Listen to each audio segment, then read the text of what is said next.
and welcome to my channel. Today I wanted to share with you some of my go-to freezer-friendly recipes that are made with the pressure cooker. I'll admit, life gets in the way and sometimes meal planning does not go the way that I had planned.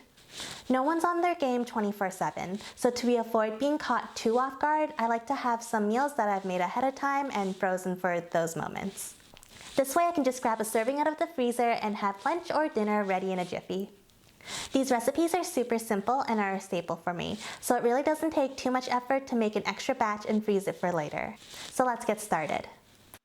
We'll start with the Instant Pot beef and spaghetti. On sauté mode, brown your beef. Then add 1 teaspoon of salt, 1 teaspoon oregano, 4 minced garlic cloves, and a handful of basil leaf. Mix to combine. So this is the trickiest part. You're going to have to snap your spaghetti noodles in half and then fan them out in batches and layers facing different directions from each other. I have tried dumping everything in together in the testing phase for this recipe, and unfortunately every single time it came out clumped and undercooked. So just take that extra effort and your spaghetti noodles will come out perfectly. There is approximately 200 grams of spaghetti noodles.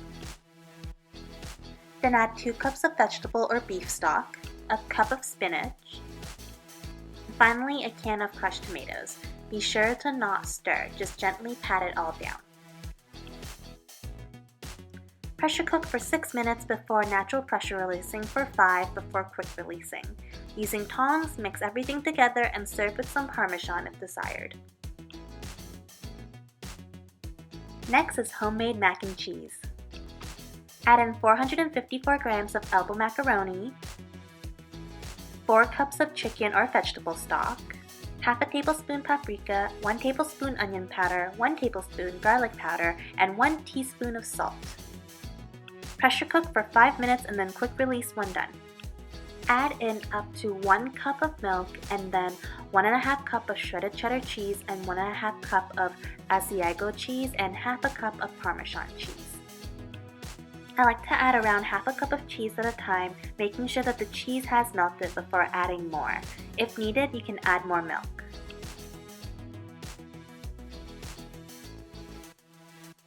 And lastly is my favorite pantry staple, tomato soup.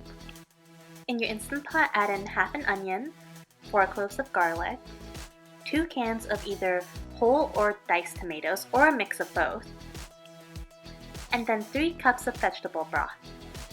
Top with 2 teaspoons of dried basil and a pinch of salt. Then pressure cook for 10 minutes before natural pressure releasing for another 10. After quick releasing, give it a quick blend before adding in a can of coconut milk and blending until smooth. If you don't have a stick blender, you can always use a regular blender. There are 3 ways I like to freeze my soups. The first is with a mason jar. Make sure to leave at least an inch of space on top. The next is a freezer-safe plastic container. And lastly, by using a super cube. I also like to use the super cubes to freeze the spaghetti and mac and cheese. So these are super cubes. They come in different sizes and I love using them to freeze my recipes in because look at the material. They are very flexible, so once you're done freezing your recipe, you can always pop them out and then put them in an airtight bag and stack them in your freezer. Whereas if you use a glass container, that glass container ends up being in use until you're ready to eat that recipe. Whereas this one, you can reuse it once the item is frozen and you've popped it out. I've linked these super cubes down below in the description box if you're looking for an alternative way to freeze your recipes. And there you have it, 3 super easy meals that are made in the Instant Pot that are freezer friendly. And when you're ready to eat, just thaw in the microwave or on the stovetop. If you tried any of these recipes, leave a comment here or on my social media. And again, if you're looking for the printable versions of these recipes, you can find everything linked down below in my description box. And if you found this video to be helpful, I really would appreciate it if you clicked on the like button and subscribe for more new videos weekly. Until next time, bye!